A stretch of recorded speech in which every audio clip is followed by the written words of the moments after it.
All right, welcome, ladies and gentlemen, to another episode. It's the Rikishi Driver Talk Show, and it is December the 30th, 2020. And guess what? We are about ready to close this year down, shut it down. And when I mean shut it down, we're going to shut it down big time. So I hope you guys are doing fine. I hope you guys are ready for 2021. And let's all go ahead and plan ahead. Let's leave the past in the past. And let's think positive and move forward to what we got going on for 2021. And so I'm still up here in Vegas, as you can see. You know, my a few weeks ago, my last episode, over here at my daughter's place and visiting her. So I was doing my show up in front of her living room. And now you can see it's a new setting behind me. Of course, the American Samoa flag. I'm actually doing my show from her bedroom, trying to keep the baby, my young grandson, who is 2 months old, Kingy. You guys can see that I posted up on my Instagram. And so that's what I've been doing. I've been up here in Las Vegas in this cold weather, not going out too much, as much as I want to see family members and so forth and friends.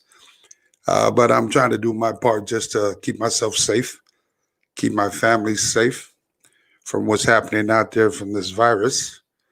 And, I want to be able to live the next day. So I'm happy. I woke up this morning, my heart's beating, my eyes open, and I'm a very, very happy Samoan today. And so tonight, I can't be more excited just to close out this year with this special guest of mine, by the name of David Tua, the Tuaman. And so he's, to me, and I'm sure to a lot of you all out there, you all know him as a boxing legend in his world. A lot of people back in the day compared him to Mike Tyson, with that left hook that David has. But let me take it back.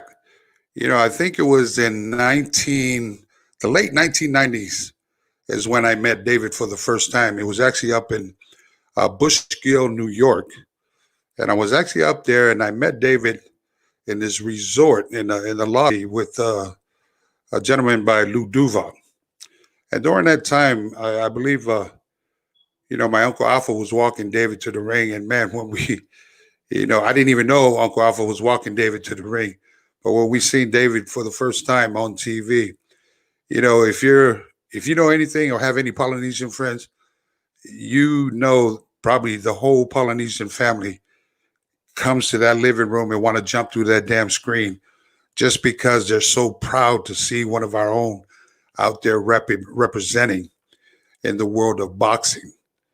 And so, I can't say how excited, how honored I am to have this icon, this legend of boxing, to be able to help me close out the 2020 year, this disaster, and bring it in. We're going to start off with a champion like David Tua. So with further ado, ladies and gentlemen, I give to you the one and only David Tua, the Tuaman.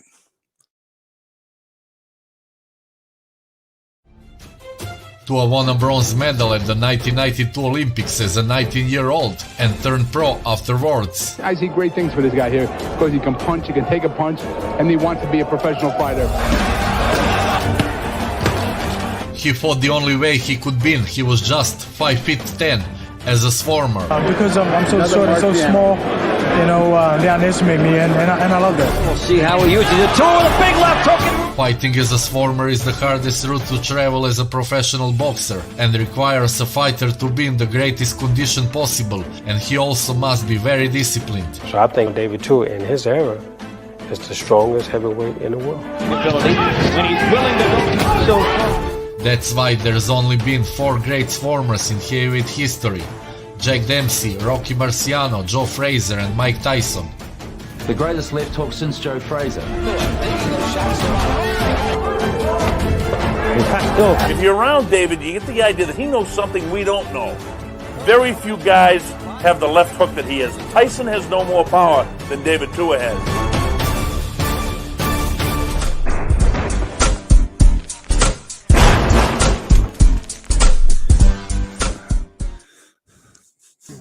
Wow.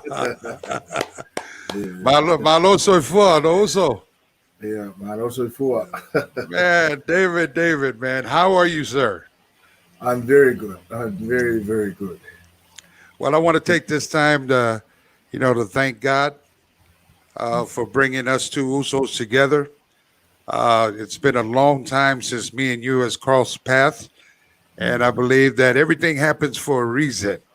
During our times in our careers, we have surpassed what we've done in the past, and now it's just us just paving the way for a lot of the youth in our people, and just for in general in your field of boxing and in my field of professional wrestling. But enough about me. How have you been, David? Well, first of all, buona whaaftaide. I le tuaru na lofa mano na lei ua a mai alo soifua ia whaapefo o nei ola ia whaapefo ia ainga manisi o mai mole nei aso. Whaaftaide tuo na ua olo manuia ia me uma. Thank you also for this great honor. It is a privilege and what a great opportunity to be with you on the show. Everything's been good, apart from the COVID and the first, second lockdown. Things are good. Everything is good. Yeah. So how's the life of David Tua now after boxing? Everything is beautiful. I think for me, every day above ground, it's a day in paradise. Yeah.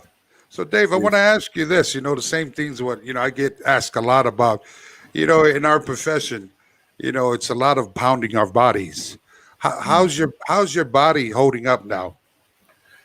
To be quite honest, things are well for me. To be completely honest, I've been very blessed, very very lucky that I haven't had any major injuries.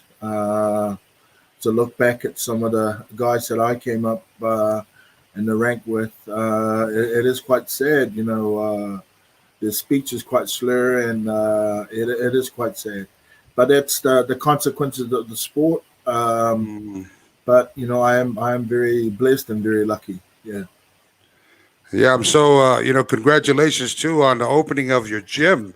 Thank you. I see what you got going. You've been putting a lot of work in there, and it's like what we're doing too as well here in Los Angeles. You never really get away from the sport. We've opened up an academy. You'd open up a gym out there, and it's to be able to not only for mentally, you never really take yourself out the game, but it's being able to teach the passion to those that want to learn your industry. And I can see on the videos and your post on Instagram, you've been hard at work, and you got a lot of people, God's blessing in your gym. Absolutely. For us, it's what our mums and what our dads have done. I think for us, it's all about service. We love what we do with the different arenas that we compete in, but for us, it's all about giving back, and it's all about paving the way to make sure that others that come after us do better than what we've done. So I think it's a circle, it's a cycle of life. Ora mercado lima foa I so swagi That's how So to my listeners that are out here, can you take us down the walk of a young kid of David Tua? What made you want to jump in this sport of professional boxing? Well, fast forward to the 80s, I guess late 80s, when mom and dad decided to come here to New Zealand. And, it's like any of our parents that have either moved to Australia or America or any part of the world. For them, it's all about providing and give the best that they can for their families. So simply, it was the same thing for mom and dad. I was brought up in a very I guess privileged life, to be quite honest, where mom and dad had worked hard, where they had the only store, a little convenience store at the village, Whare Samoa. Yeah. Had the only car in the village. We were well off. We were all right. But mom and dad made sure that we knew the value of hard work and what it's like to work hard, and not have anything handed to you on a silver plate, rather, so to speak. So here in New Zealand is where my love of boxing developed. Dad taught me when I was a kid. All of us, four brothers and four sisters. So I guess for me, it was seeing how tough it was for my parents. Mom worked a couple of part-time jobs, and dad, worked the long hours. So we hardly seen dad, but we knew what they were doing. So it was all about providing the opportunity for us, so we didn't struggle during a different country. So because boxing was my love at the time, I knew that if I do well in boxing, I can look after my family. I can certainly make something of it and look after my family. So I've done well and was given the opportunity, earned the right to go to the Olympics in 1992 to represent New Zealand and obviously Samoa and the Pacific at the Olympic Games. At the time, I think it was the Sports Foundation. They put out that if you win the gold medal, I believe at the time it was either 50K or maybe more than that, 50 grand. So I saw that as a great opportunity for a down payment for mom and dad's house. Yeah. So I'd worked really, really hard. Unfortunately, it didn't happen that way. But I called mom and I said, "Look, mom, don't worry. And then sure enough, an hour later, I met Ludova on the train, and the rest is history." Wow. So yeah. For your ko inga ka ko are e aru e fusu maloko. E fusu maloko. That's It's a fun para ai mai vale ora. You lose 2 matches then. Nah. I'm just trying to let the world know how our Polynesian families are. There's just so much pride. Like we feel it too when we're going into the ring. Even though what we do is entertainment on our industry, but as you walk into the ring, it's always pride. It's the mentality of not only you're representing yourself, you're representing a family, you're representing the whole culture, of Samoa. So I totally get it, man.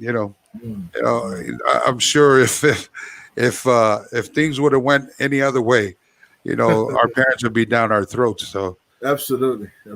So how has your journey been? As far as in the boxing industry, was it difficult through the journey, or how did you feel going through that? So I remember the first time that I had arrived in America, and as a kid growing up in Samoa and then coming here to New Zealand, arriving in America. I mean, America, as a child growing up, we look up at you guys. We still are. Fatu, the Wow Samoans, Uncle Afa and Sika, and obviously now Dwayne and all the brothers and everyone that have done well. So that was our source of inspiration back in the days. And now to be given the opportunity to turn pro and live in the States, it was very tough. Also, I must admit, it was very tough. In the beginning, I was homesick. Every time and that I was out at the malls, I was always looking around to see if I can find any Samoans. The first place I arrived to in the States was Virginia Beach. It's like it's an equivalent of Auckland and then down to South Island, Yeah. where now, I mean, back in the days, there were no Samoans, but of Yeah. course now there's a lot of Samoans there. So when I went to the malls, I would look around for people that sort of look like me. Mm. And I will always say things, also, hoping that there's a Samoan, but unfortunately, most of them are Mexicans. They never answer. No. That's the one thing. In our professions, we're happy to be able to provide that we've done something with ourselves, and then, but I'm sure this probably happens to you. Because while we're out there traveling the world, like you said, you're reaching out to see if there's anybody like us. The price you pay, we're very lonely on the road. There's just us, you know what I mean? And you're going through your daily lives, you're training, different hotels, you're traveling in the car with different Palangis, Mehulis, Mexicano, and and it's just that, you think back to, was it all worth it? Was it all worth it to somebody in the family had to make the sacrifice? And, the sacrifice is us being out there missing birthdays, missing our, certain family gatherings. And, when you look back at it, right?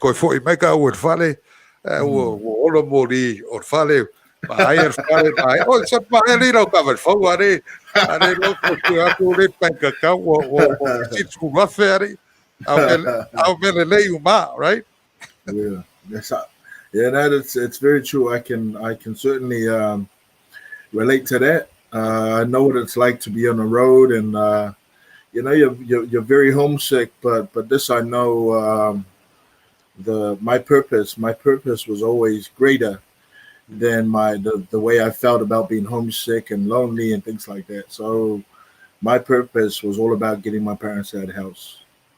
So it kept me going no matter where I went, the challenges, the tough times in camp and during fights. I'd held on to that. I'd held on to making sure that I kept that dream alive for my parents. And that's the beautiful thing about our culture. It's so close-knit family. And when you come home and you're able to see your family smile, the fruits of your labor, if it takes me to go through that, to come home and see my parents smile and the whole family, everybody's good, well, that's what it's all about. That's right. Absolutely. So I see you got some new gear out there, Yes. I just want to throw it out there. I wear a 5X. Okay, that's good. That's good. Yeah, that's good to know. Okay. How can people get a hold of? How did your gear come about? The planning of your clothing line. So I've always been the one that loves to draw. And at school, Dad would always say, "Sorry, what fayanga? And what kusiaka e mo se me aipe mo se the lay sengadun." But I always say, "Nah, Dad. God works in mysterious ways." So Dad would always say, "Ushka in whenever we going out So I've always loved drawing. So living in the States, I met a guy by the name of Mike Regan. At the time, he was living in Canada, and he owns. I think at the time he had owned a leather company that was producing and actually making a lot of boxing gear on the side. So it was like a hobby for him. And I met him at Lennox City when I fought there a couple of times, and he introduced himself, and then I sort of hooked on with the graphics designer, and the rest is history. So at the time back then, I think it was all about, was faxing. I'd fax a few of my designs, and in return he would change a few things around, and then long story short, the lockdown happened, and I found myself on the internet, wanting to learn how to do it. And I always have that in the back of my mind. He says, "Hey, I'm a fire. Listen, go for my fire. So it was all about being patient, to read and look up online and how to find different ways to do it. So I thank God for blessing me with the, I guess, patience and wisdom, and finding ways to do it. So now it's on David Tool Merchandise Facebook for the time being while we are getting our website done. Well, that's awesome. You can see some of the gear there that he has on there. So if you guys can take a moment and get a chance, you can go on there, David Tua's Facebook, and you can check out all the different merchandise. And how can people order this from you, David? I think the link is on there. Okay. On the David Tua Merchandise Facebook. So, but it's all part and parcel of my journey thus far. So yeah, that's what the brand's about. So yeah. Wow. So you became. Where'd your passion for, like, drawing come from?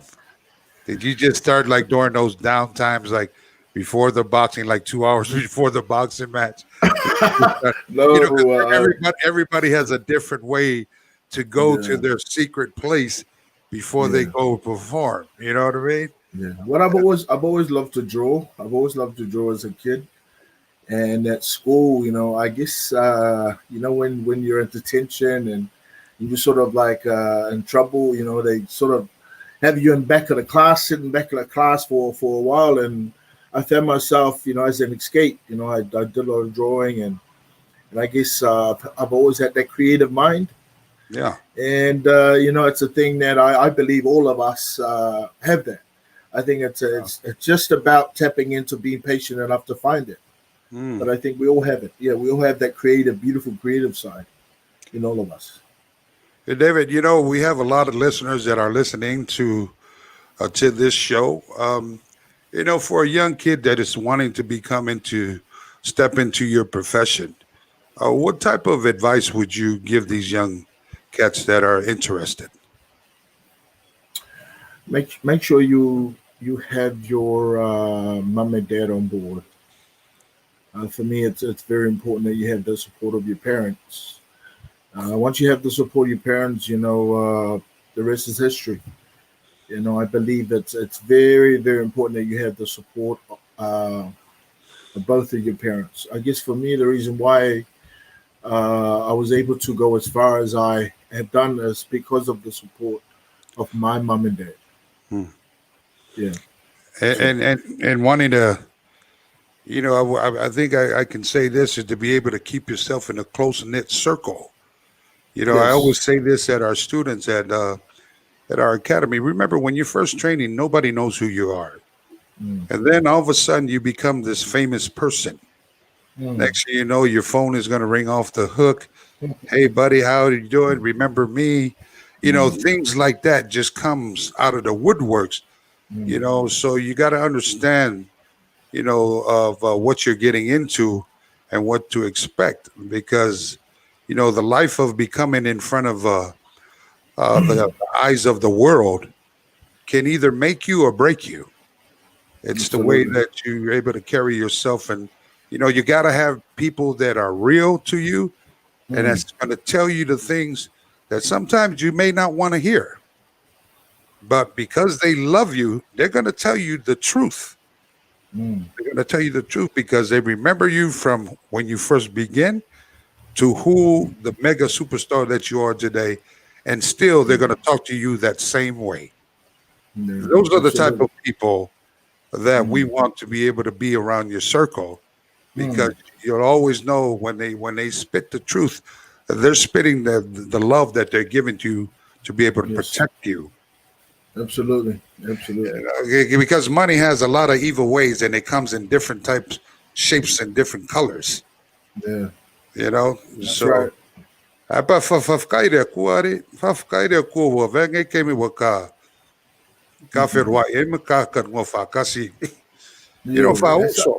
Yeah. It's a beautiful thing.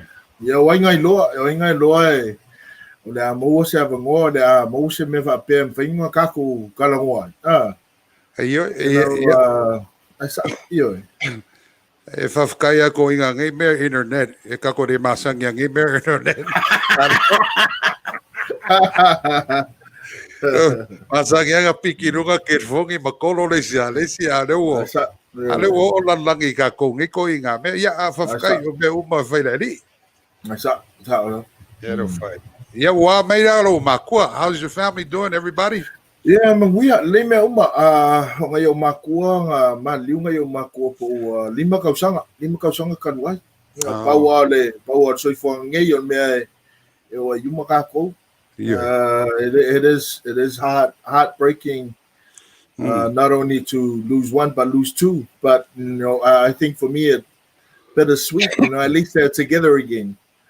So, but yeah, I think for me, I'm very grateful. I couldn't be where I'm at today without without God and obviously mom and dad. Yeah. And everyone's support, obviously. Yes.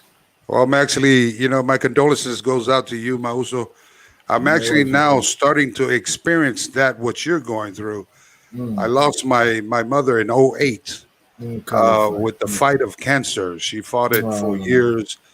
And, my mom just, she was the type of person that wouldn't give up, that if it took her body to find a cure for cancer, that's what she wanted to do. And she went all the way with it.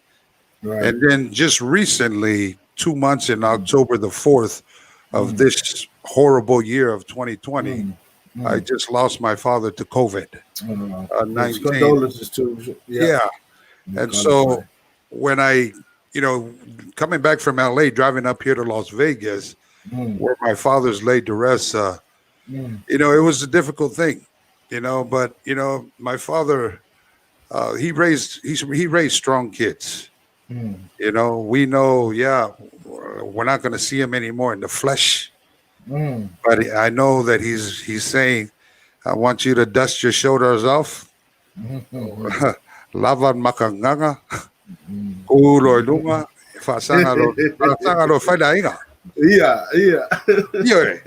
right. And then I came here, and when I lost my father in October the 4th, October the 10th, my daughter had a grandson. Oh, congratulations! In the same month. So wow, he take one away, and then he blesses me with another one. That's right. And so also, I feel, what you're going through. I realized it, and I felt it on October the 4th. But I wasn't sad too long because, I know what's instilled in me of what my father would want. And they, we're the legacy of our parents. Absolutely. E peo le fe hola ka wa la ka ngo ma ko inga ku ruka o fe ruka right. Aso ngo fa o fi ai la higa. Yes. So it's been definitely a blessing, man. It's also a blessing to sit here and talk to you, man. It's just fans it's been a minute, I on my Facebook page, usually I post up something, and all of a sudden I seen David Tuamantor. I said, "Wow, Facebook, you can never know who's the real person, right?" And then all of a sudden I said, "Well, let me go ahead and text this guy on the side." Facebook Messenger. Oh man, when you text back, I showed my kids and I said, "Hey man, look who texts me back!" And I was so excited, because the last time I wanted to reconnect with you. Because the last time I seen you was in the late 90s, up in Bushkill, New York. That's right. And that was the last time I couldn't find the picture. I wanted to find a picture so I can post it up when me and you met them. And glory to God, man. Years fast forward. Me and you met in the lobby, and here we are. Talking and to be able to spit out our stories, our journey of life. Yes. To help the youth of our Polynesian culture, just the youth in general of the whole world. Absolutely. Yeah, absolutely. It's the greatest feeling. It's the most satisfying feeling. When you know that you made a nice change or a difference in someone's life. So, and it's the same with what you've done for us as well. You know, you've made a massive impact in our lives. It's been awesome, and I'm sure, you know, with all Samoans all around the world, you know, Yeah. it's the greatest feeling. It's that point, at that point of identity, Usual. You know, no matter where we go, you know, someone does well in the book. Yeah, I ain't gonna Marco. Yeah. Yeah. Someone plays football and does well. Yeah, I ain't gonna Marco. But Yeah. that's who we are. Yeah. And, you know, in our mind, yeah, like Kako, but it's like for all of us, the whole culture in That's right. general, you know, you know, you know, where I come from, but you know, as performers, we're not just going in just for the family members. Yes. We're going to represent the whole what we everyone. see, you know, where we coming from. That's And right. so Dave, let me ask you this: how do you? What kind of advice do you give to our youngsters? You know, when they finally become successful, a huge superstar of whatever industry that they've become. I mean, conquered. What is your advice that you can give to them to kind I of think stay it- solid? I think it's really important, as I said earlier, about making sure that you have mom and dad on board. The reason why I say that is because, you know, they would never lie to you. So you were their first love, you know, when you were young, you know, as a kid. So for those who don't have, you know, parents or close to your parents, you know, maybe uncle or auntie or someone that's close to you. I think what's really important is you surround yourself with people that build you rather than people that criticize you with the things that you do. And how important it is to have that gut feeling. Always check yourself with that gut feeling. Sometimes, you know, I forget my gut feeling in the decision that I make. You know, if you do happens that you're married at an earlier age, I think it's really important that you have your wife on board as well. Because what's really important, you need to have your peace of mind when you go into that field, no matter what sport it is. You know, for boxing, you know, it's a sport, but it's not really a sport. The reason why I say that is because, you know, you get hurt. You do get hurt. You know, either it's in training or during the fight. So what's really important, you need to have that peace of mind.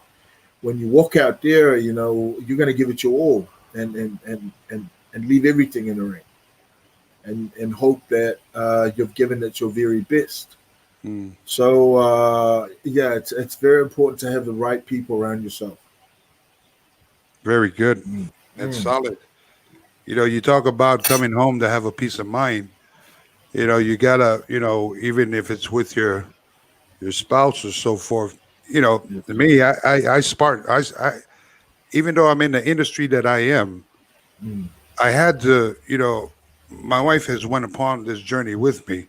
So you have to, there's certain things that they don't understand is what they see. They hear you talk about as dealings with, you know, your business or so, but still they don't understand until you have to smarten them up. Because when you come home, when you come home from all that craziness, you know, of your profession, you know, I'm always looking for a place to come home where I can just be me, where I can just not talk about the business, I just want to be a father. I want to be a husband.